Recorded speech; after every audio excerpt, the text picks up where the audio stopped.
ask Paul to just tell you a bit about what he's seen. He's in the truck every day doing variable rate spreading, going through orchards, going over ground, and he supplied and to his own farm as well. So, Paul, if you might. It's what it's been for me. It's been real interesting because, especially on my own farm, well, especially because I know the history of it. I've been farming there for 25 years, just on the outside of Tuntesses and dairy farm. But you can actually see with the mapping, and you can actually see with your eyes the difference because we're driving along with the truck. We've actually got, you know, where we cross from one to the other. And quite often you can actually see, you can certainly see it in a lot of the nut plantations that we've been doing, but you can actually see the difference in the area around you, and quite often it'll correlate with a line on a map that's coming down. So it's really it's sort of truthed itself, especially on our farm with certainly a certain type of maps. So knowing where we've spread our effluent, you know, and the high potassium levels, where the cows normally camp and stuff like that, the maps, they were dead set 100% exactly all the time. Where we've got high kikuyu content in some of the pastures, which correlates to where the cattle camp and high potassium levels, there was nothing needed to be applied. So I know for our farm, we would normally do across, there was 114 hectares there. That's basically our milking platform. We would normally do probably 3 soil tests or 4 soil tests a year. And I don't know, there was 245 on that one? Yeah. Yeah, so 245. Yeah, so I'm actually a great believer of it. I sit in a very fortunate position as far as when we're going through orchards and going through new plantations.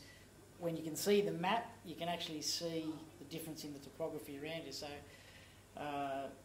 this for me, when Giannis was talking about it, I don't know, about 5 years ago when we started talking about it. My trucks had to have the ability to do it, and I said to Giannis, just give me a map, get me the thumb drive to stick in it to do it, and he's done that, and it's actually, to me, it makes all the sense. To me, I put it to the same as if you've got a rash on your skin, you know, generally, if you've got a rash on your skin, it's generally something, you know, inside that's actually, you know, causing the rash, and all these the places that, you know, aren't right, there's a problem, underlying problem, and the soil testing is actually showing up what the problem is, and so that's really good. The other interesting thing on our farm was this block here. It's a 60-acre block there.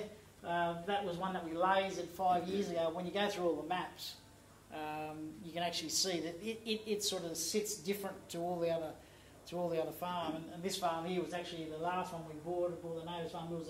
It was a beef farm for the previous 40 years, and no fertiliser application basically on it at all. So knowing the history of the farm, you can actually really see why it's depleted in different, and then why then the pasture's not responding. So we're actually doing a trial. I sit on a research and development board for the dairy industry through Subtropical Dairy, and we're actually doing a 30-hectare trial over 3 years on the farm.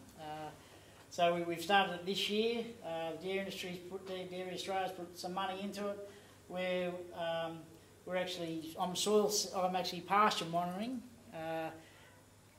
Every week we've got some control programs, and we've got some just a variable rate. So one block will be control.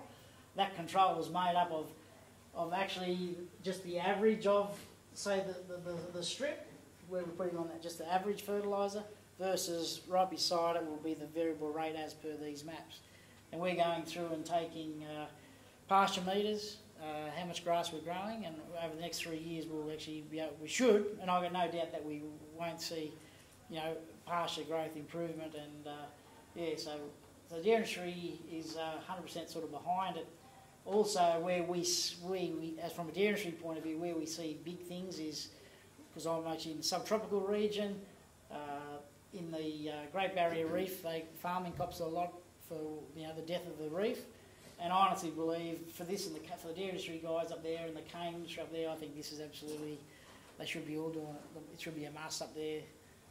You know, you can actually prove to, you know, people that we're only putting fertiliser where we need. There's no excess, and I think it tells a really good story for farming, you know, going forward. On top of, no doubt, the production responses. So yeah, once again, I'm that much of a believer of it. To me, it makes most of the sense, and that's why we don't end up doing our whole farm with it. And because I think it's. I know on my farm I know there's patches that have never really grown grass, even though we take annual soil tests and we do everything that we put a lot of fertiliser on. You're still not getting the response, and that's 100% right. We're only working on average, and we're not fixing anything, So I got big hope that this will sort it. So. Thanks a lot, Paul.